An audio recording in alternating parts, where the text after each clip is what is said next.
আসসালামু আলাইকুম ভিউয়ার্স। আবার একজন প্রবাসীর বাক্সবন্দি দেহ বাংলাদেশে নিজ গ্রামে পৌঁছালো।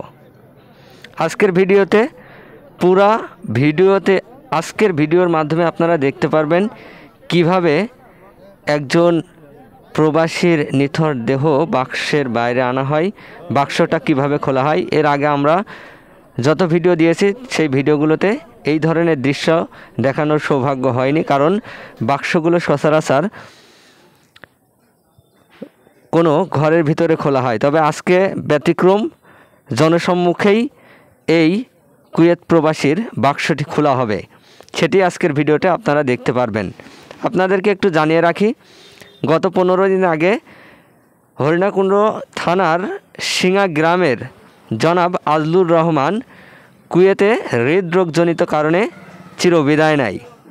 সেখান থেকে দীর্ঘ 15 দিন পর শাহজালাল আন্তর্জাতিক বিমানবন্দরে তার কফিনটা পৌঁছায় এবং সেখান থেকে অ্যাম্বুলেন্স যোগে আজ বেলা আনুমানিক 2টা নাগাদ নিজ বাড়ি সিঙ্গা গ্রামের নিজ বাড়িতে তার অ্যাম্বুলেন্সটি পৌঁছায়।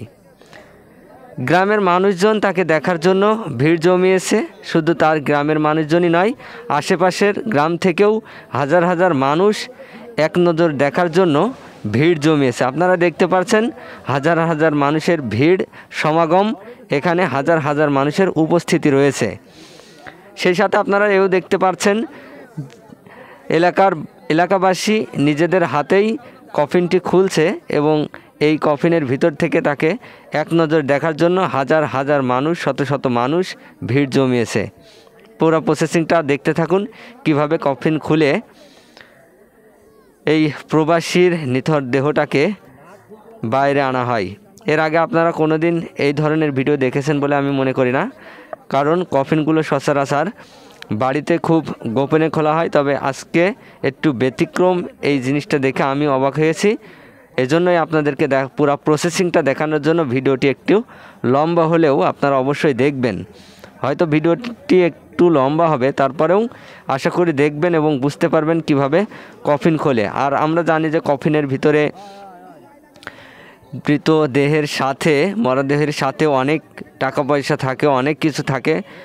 সেই বিষয়টিও আপনারা বুঝতে পারবেন আসলে মরদেহের সাথে কিছু দেয় কিনা বা এই বাক্সের সাথে কিছু দিয়েছে কিনা, সেই বিষয়টিও আপনারা দেখতে পারবেন। পুরা ভিডিওটি দেখলে আপনারা বুঝতে পারবেন। তো আবারও জানাই, সিঙ্গা গ্রামের হরিণাকুণ্ড থানার সিঙ্গা গ্রামের জনাব আজলুর রহমান, তিনি দীর্ঘদিন যাবৎ কুয়েতে রয়েছেন। বয়সও তেনার প্রায় 50-এর কাছাকাছি বা কম বেশি হবে। হঠাৎই তিনি হৃদরোগজনিত কারণে চিরবিদায় নেয়। তার সপরিবারে তিনি কুয়েতে থাকেন, তবে নারীর টানে, দেশের টানে সেই নিজ গ্রামে ফিরে আসলো, কিন্তু নিথর দেহে। আজকে হাজার হাজার মানুষ তাকে দেখতে আসলেও কারো কথা সে শুনতে পারবে না, কারোর সাথে মনের আকুতি জানাতে পারবে না, শুধু নিথর নিবৃতে শুয়ে রবে। আর আপনজনেরা তাকে দেখে দু চোখের অশ্রু ঝরাবে।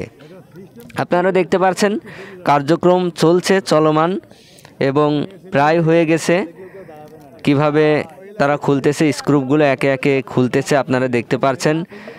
চারিদিক থেকে মানুষজন, আপনজনেরা স্ক্রুপগুলো খুলে চেষ্টা করছে ভিতর থেকে তার চেহারাটি শেষবারের মতো দেখে নেওয়ার জন্য। আমাদের দেশে হাজার হাজার প্রবাসে যায় এবং প্রবাসে নিজের গা ঘামানো টাকা দেশে পাঠায়, আর সেই অর্থ দিয়ে আমরা আমাদের দেশে ভালোভাবে চলাফেরা করতে পারি। তবে প্রবাসীরা প্রপার মূল্যায়ন আমাদের থেকে পায় না। অনেকের দাবি যে প্রবাসীরা এদেশে যেন সম্মানের সাথে বাঁচতে পারে এবং দেশে আসতে পারে সম্মানের সাথে, সেই ব্যবস্থা যেন সরকার করে। ইতিপূর্বেও আমরা দেখেছি, বর্তমানেও এই দাবি অব্যাহত রয়েছে। তবে আমরা জেনেছি বর্তমান সরকার প্রবাসীদের জন্য বেশ কিছু পদক্ষেপ নিয়েছে। সর্বোপরি প্রবাসীরা কষ্ট করেই দিনপাত করেন। এদেশে আমরা যতই তাদের টাকা নিয়ে আনন্দ উচ্ছ্বাসে মেতে থাকি না কেন, একজন প্রবাসীই জানে এই অর্থ উপার্জনে তাকে কতটা ঘাম ঝরাতে হয়। প্রবাসীদের কষ্ট আসলে কেউ বুঝতে চায় না, না পরিবার বুঝে, না সমাজ বুঝে, না দেশ বুঝে। প্রবাসীরা সব জায়গায় কষ্ট করে, বাইরে কষ্ট করে টাকা ইনকাম করে, আবার এদেশেও কষ্ট করতে হয় তাদেরকে, এসে ভালো মূল্যায়ন তারা পায় না। তো দেখতেই পারলেন যে আসলে পুরা কফিনটা খোলা হয়ে গেছে, তবে পলিসির কারণে আমরা তার মুখটি আপনাদের দেখাতে পারলাম না, এজন্য আপনাদের কাছে ক্ষমা চেয়ে নিচ্ছি। দীর্ঘ প্রসেসিংয়ের পর তার জানাজার সালাতের ব্যবস্থাও হয়ে যাচ্ছে। হাজার হাজার মানুষ তার শেষ বিদায়ের সালাতে উপস্থিত হয়েছে, আপনারা এটাও দেখতে পাচ্ছেন। ভিডিওটি যারা দেখলেন অবশ্যই কমেন্টে জানাবেন কেমন লাগলো, এবং আমার এই চ্যানেলটি সাবস্ক্রাইব করে আমার সাথেই থাকবেন। ধন্যবাদ।